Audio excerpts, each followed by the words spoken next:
perkenalkan nama saya Vanessa Surya dengan NIM 213304010149. Saya dari jurusan akuntansi Fakultas Ekonomi Universitas Prima Indonesia. Dengan ini akan menyampaikan atau mempresentasikan materi dengan judul Metodologi Pengembangan Sistem Informasi Akuntansi pada mata kuliah Sistem Informasi Akuntansi dengan dosen pengampu Bapak Dr. Hotua Samosir. Pertama-tama saya akan membahas mengenai pengertian dari metodologi pengembangan sistem informasi akuntansi. Apa pengertian dari metodologi pengembangan sistem informasi akuntansi? Metodologi pengembangan sistem adalah langkah-langkah yang dilalui oleh analisis sistem dalam mengembangkan sistem informasi. Kemudian, saya akan menjelaskan mengenai tahapan pengembangan sistem akuntansi. Tahapan pengembangan sistem akuntansi terdiri dari 3. Yang pertama, analisis sistem.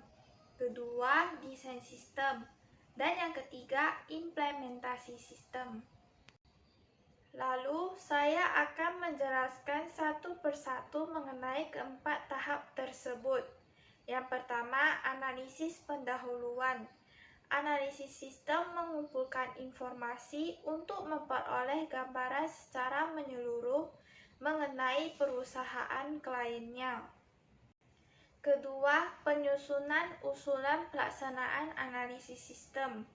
Pelaksanaan analisis sistem direncanakan oleh analisis sistem dalam suatu dokumen tertulis yang disebut usulan pelaksanaan analisis sistem.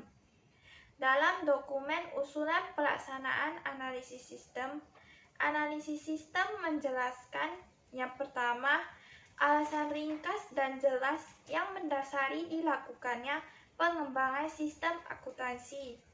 Kedua, pernyataan khusus tentang persyaratan kinerja yang diharapkan dari sistem akuntansi yang diusulkan. Ketiga, batasan luas analisis sistem yang akan dilakukan. Keempat, identifikasi informasi yang kemungkinan harus dikumpulkan dalam analisis sistem. Kelima, identifikasi sumber-sumber potensial yang dapat menyediakan informasi yang diperlukan analisis sistem. Yang keenam, daftar peristiwa besar atau titik-titik pengecekan yang digunakan untuk pengecek perkembangan analisis sistem yang dilaksanakan oleh analisis sistem. Ketiga, pelaksanaan analisis sistem. Pelaksanaan analisis sistem didasarkan pada rencana kerja yang dituangkan dalam usulan pelaksanaan analisis sistem. Contoh langkah yang dilakukan oleh analisis sistem dalam melaksanakan analisis sistem. Yang pertama, analisis laporan yang dihasilkan sistem sekarang. Kedua, menganalisis transaksi. Ketiga, mempelajari catatan pertama atau jurnal. Dan yang keempat, mempelajari catatan terakhir atau buku besar dan buku pembantu. Keempat, penyusunan laporan hasil analisis sistem. Isi laporan hasil analisis sistem meliputi: pertama, pernyataan kembali alasan yang mendasari dan luas analisis sistem yang dilaksanakan oleh analis sistem. Kedua, daftar masalah besar yang ditemukan oleh analis sistem. Ketiga, suatu pernyataan persyaratan informasi yang diperlukan oleh pemakai informasi. Keempat, suatu pernyataan tentang asumsi penting yang dibuat oleh analis sistem selama melaksanakan analisis sistem. Kelima, suatu proyeksi sumber daya yang diperlukan serta biaya yang dibutuhkan dalam perancangan sistem akuntansi yang baru. Keenam, rekomendasi yang bersangkutan dengan sistem yang diusulkan dan persyaratan-persyaratan yang harus dipenuhi oleh sistem yang diusulkan tersebut. Lalu, saya akan menjelaskan mengenai desain sistem. Dalam desain sistem dibagi menjadi 6 tahap, yaitu pertama, desain sistem secara garis besar. Kedua, penyusunan usulan desain sistem secara garis besar. Ketiga, evaluasi sistem. Keempat, penyusunan laporan final desain sistem secara garis besar. Kelima, desain sistem secara rinci. Dan yang keenam, penyusunan laporan final desain sistem secara rinci. Selanjutnya, implementasi sistem. Hal-hal yang diperhatikan dalam tahap implementasi sistem adalah persiapan implementasi sistem, pendidikan dan pelatihan karyawan, dan konversi sistem. Terdapat 4 pilihan utama pendekatan konversi sistem, yaitu konversi langsung, konversi paralel, konversi modular, dan konversi phase-in. Dalam setiap tahap pengembangan sistem, analis sistem menghasilkan dokumen tertulis yang menyajikan rencana pekerjaan yang akan dilaksanakan dalam pengembangan sistem.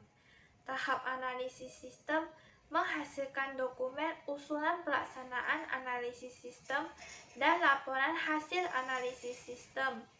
Tahap desain sistem menghasilkan dokumen usulan desain sistem secara garis besar, laporan final desain sistem secara garis besar, dan laporan final desain sistem secara rinci. Tahap implementasi sistem menghasilkan dokumen laporan final implementasi sistem. Kemudian saya akan membahas mengenai teknik dokumentasi sistem. Sistem informasi akuntansi yang telah dirancang dapat didokumentasikan dalam bentuk narasi, bagan alir, diagram, dan lain-lain untuk memudahkan penjelasan sistem informasi tersebut. Teknik dokumentasi yang dibahas adalah bagan alir data atau data flow diagram dan bagan alir dokumen atau dokumen flow chart. Untuk menggambarkan sistem informasi dengan bagan alir data dan bagan alir dokumen, analis sistem menggunakan simbol-simbol standar. Lalu, apa pengertian dari bagan alir data?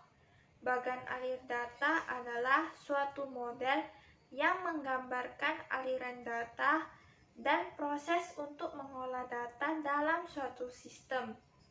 Simbol-simbol standar yang digunakan untuk menggambarkan bagan alir data antara lain proses pengolahan data, arilan material, arilan data, penghubung halaman sama halaman lain, tempat penyimpanan data atau arsip, sumber atau tujuan data, masukan atau keluaran ditunjukkan oleh garis alir. Apa itu bagan alir dokumen? Bagan alir dokumen menggambarkan aliran dokumen atau informasi antar bagian di dalam organisasi. Simbol-simbol standar yang digunakan untuk menggambarkan bagan alir dokumen antara lain simbol dokumen untuk menggambarkan formulir yang digunakan untuk merekam data terjadinya suatu transaksi. Contoh, faktur penjualan, surat order penjualan, cek, bukti memorial, bukti kas keluar atau masuk, dan lain-lain. Simbol dokumen dan tembusannya untuk menggambarkan dokumen asli dan tembusannya. Nomor lembar dokumen dicantumkan di sudut kanan atas. Simbol berbagai dokumen untuk menggambarkan berbagai jenis dokumen yang digabungkan di dalam satu paket. Simbol catatan untuk menggambarkan catatan akuntansi yang digunakan untuk mencatat data dari dokumen atau formulir. Contoh jurnal, buku pembantu, dan buku besar. Simbol penghubung pada halaman yang sama untuk menggambarkan bagan alir.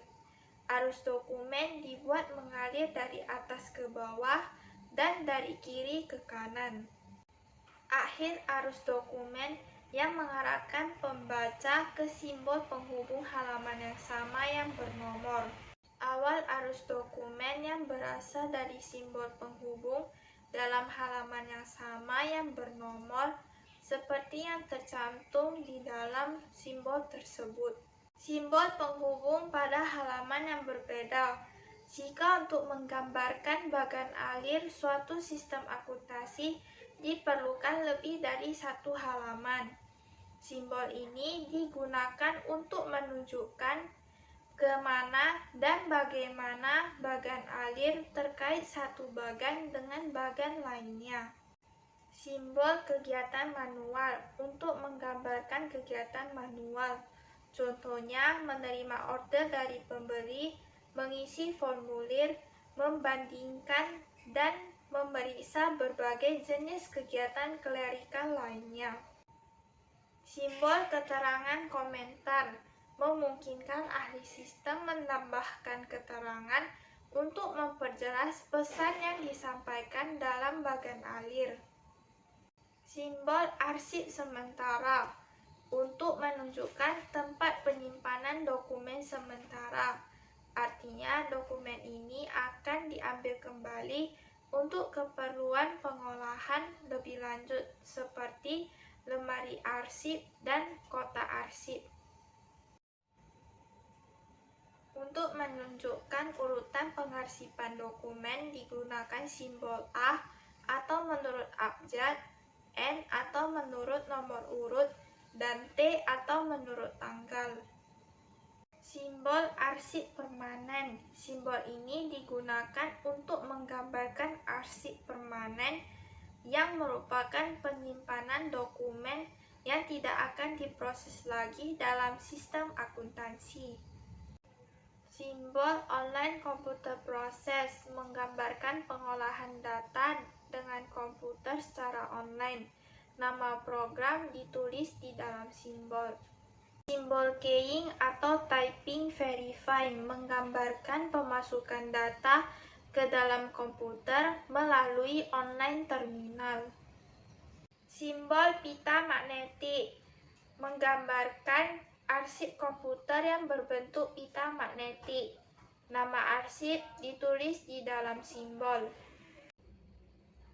Simbol online storage menggambarkan arsip komputer yang berbentuk online atau di dalam memori komputer.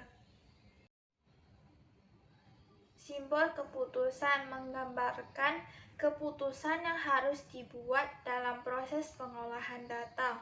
Keputusan yang dibuat ditulis di dalam simbol. Simbol garis alir menggambarkan arah proses pengolahan data. Anak panah tidak digambarkan jika arah arus dokumen mengarah ke bawah dan ke kanan. Jika arah arus mengarah ke atas dan ke kiri, maka anak panah perlu dicantumkan. Simbol persimpangan garis alir. Jika dua garis alir bersimpangan, untuk menunjukkan arah masing-masing garis, salah satu garis dibuat sedikit melengkung tepat pada persimpangan kedua garis tersebut. Simbol pertemuan garis alir digunakan jika dua garis alir bertemu dan salah satu garis mengikuti arus garis lainnya. Simbol mulai atau berakhir untuk menggambarkan awal dan akhir suatu sistem akuntansi. Simbol masuk ke sistem Karena kegiatan di luar sistem tidak perlu digambarkan dalam bagan alir, maka diperlukan simbol untuk menggambarkan masuk ke sistem yang digambarkan dalam bagan alir. Simbol keluar ke sistem lain. Karena kegiatan di luar sistem tidak perlu digambarkan dalam bagan alir, maka diperlukan simbol untuk menggambarkan keluar ke sistem yang digambarkan dalam bagan alir. Dengan demikian materi ini saya sampaikan. Silakan tunggu materi berikutnya pada minggu depan dengan judul Hubungan Sistem Informasi Akuntansi dan Sistem Informasi Manajemen. Sekian dan terima kasih.